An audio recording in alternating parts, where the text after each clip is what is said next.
Assalamualaikum warahmatullahi wabarakatuh. Bismillahirrahmanirrahim. Alhamdulillah kita sudah memasuki minggu ke-6. Nah, kuliah kita di minggu ke-6 ada dua hal ini nanti. Pertama, tentang bagaimana menemukan solusi persamaan diferensial dengan deret. Kemudian yang kedua, polinom Lysander dan aplikasinya. Yang pertama, kita akan belajar tentang bagaimana menemukan solusi dari persamaan diferensial dengan menggunakan deret.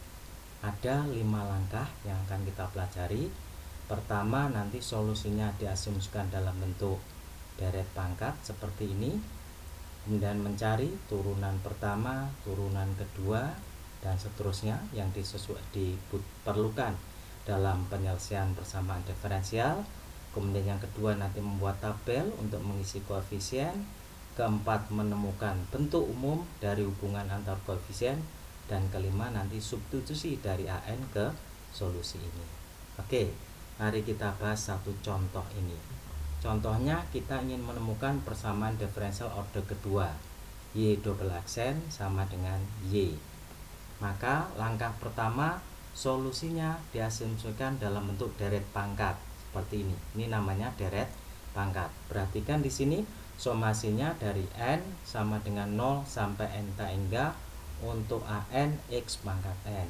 Kita pelajari dulu makna dari simbol ini. Jadi kalau ini n-nya 0, nanti di sini A0. X pangkat 0 1 tidak ditulis. Kalau n-nya 1 berarti A1 X pangkat 1. Kalau n-nya 2 seperti ini, berarti di sini A2 X pangkat 2 dan seterusnya. Ini makna deret pangkat. Oke, ini nanti solusinya yang kita perlukan. Yang kedua, di sini kita perlu Y double aksen. Berarti kita harus menemukan Y double aksen.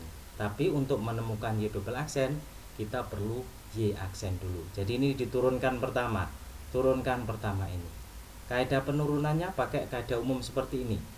Turunan C X pangkat N, itu N-nya turun ke sini, itu menjadi N C X pangkat N min 1. Sehingga kalau di sini AN X pangkat N berarti N kali AN X pangkat N min 1. Oke ya, sudah paham dengan ini? Jadi dengan menerapkan ini, kita nanti akan dapatkan turunan ini. Nah, maknanya apa simbol ini? Jadi kalau N-nya 1, berarti di sini 1 A1 X pangkat 0, jadi A1.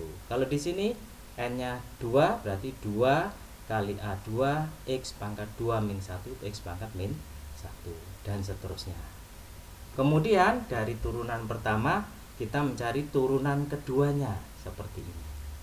Y double aksen sama turunan lagi, jadi sini N min 1 kalikan dengan N menjadi N kali N min 1, AN pangkatnya dikurangi 1 X pangkat N min 2. Sama ketika N-nya 2, berarti 2 kali 1 A pangkat 2. Terus kalau N-nya 3, 3 kali 2 kali A, 3 X pangkat 1, dan seterusnya. Gitu ya, nah, mana. Setelah itu kita substitusikan ke persamaan atas ini. Jadi Y sama dengan Y double aksen sama dengan Y, kita peroleh seperti ini.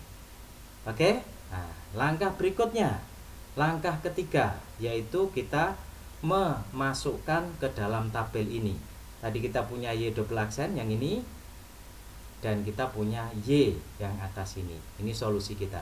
Substitusikan Y double aksen kita letakkan di baris kedua di sini, dan Y masukkan ini. Ini kita sebut konstanta. Ini A0, kemudian ini 2A, 2 kali 1 A2, substitusikan ke koefisien sini. Nah, ini masuk di sini, kemudian ini juga masuk ke sini. Oke, nah, kemudian yang kedua, koefisien dari X pangkat 1. Mana koefisien X pangkat 1 ini? A1, ini koefisien dari X pangkat 1, masukkan ke sini.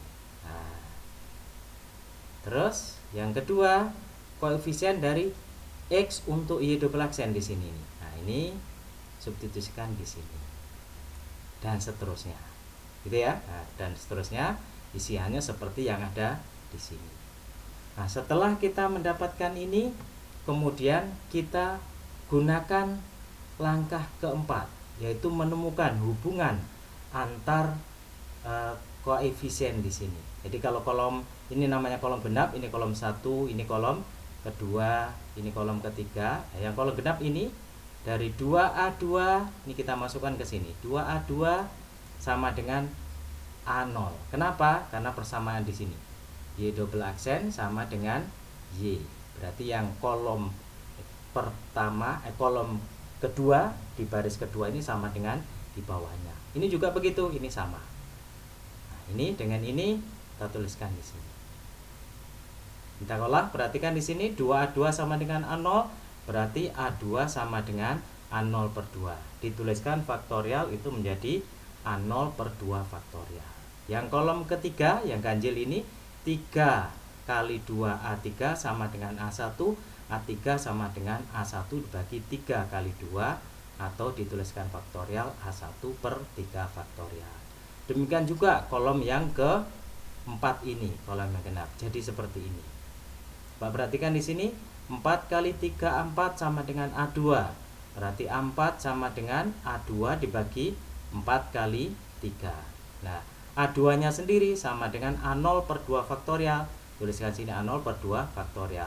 4 kali 3 kali 2 faktorial sama dengan 4 faktorial. Coba perhatikan di sini sudah ada bentuk.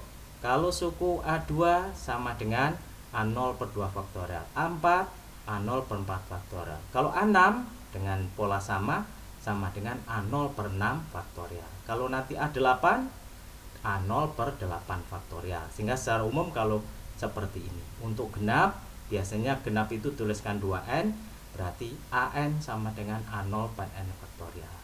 Demikian juga yang ganjil tadi. Ketika kolom yang ini, kolom yang kelima yang ganjil, ke sini kita uraikan sama ini A5-nya A3 dibagi 5 kali 4. Nah, A3-nya sama dengan A1 per 3 faktorial. Dari sini A1 per 5 kali 4 kali 3 itu A1 5 faktorial. Demikian juga kalau A7 A1 per 7 faktorial, A9 A1 per 9 faktorial. Secara umum seperti ini untuk yang ganjil. Oke? Mudah-mudahan jelas ya. Nah, setelah kita dapatkan itu, substitusikan solusi ini ke dalam deret yang sudah kita peroleh tadi. Ini kita substitusikan ke sini. Ini untuk bagian genapnya yang dari A0, deret A0, dan ini adalah deret yang A1. Coba perhatikan di sini. Ini untuk pangkat ganjil, ini untuk pangkat genap. Nah, setelah ini kita olah ini tadi. Dari deret itu kita punya deret E pangkat X seperti ini. Ya. Dan ini kalau E pangkat min X, X-nya diganti min. Ini jadi min plus. Nah, ini juga sama. Kalau ini kita jumlahkan, ini 1 tambah 1 dapat 2. Yang ini habis. Nah, dan kita menghasilkan yang ini untuk pangkat genap. Kalau begitu, kalau dibagi 2 dapat seperti ini. Nah, ini hubungannya dengan yang di atas ini. Nah, yang ada di sini ini. Oke, demikian juga yang di sini. Ini kalau kita kurangkan, berarti kurang-kurangkan jadi plus ya. Ini jadi plus, yang X-nya ini jadi habis. 1 kurang 1 habis. Ini plus-plus kurang habis, tinggal dapat seperti ini.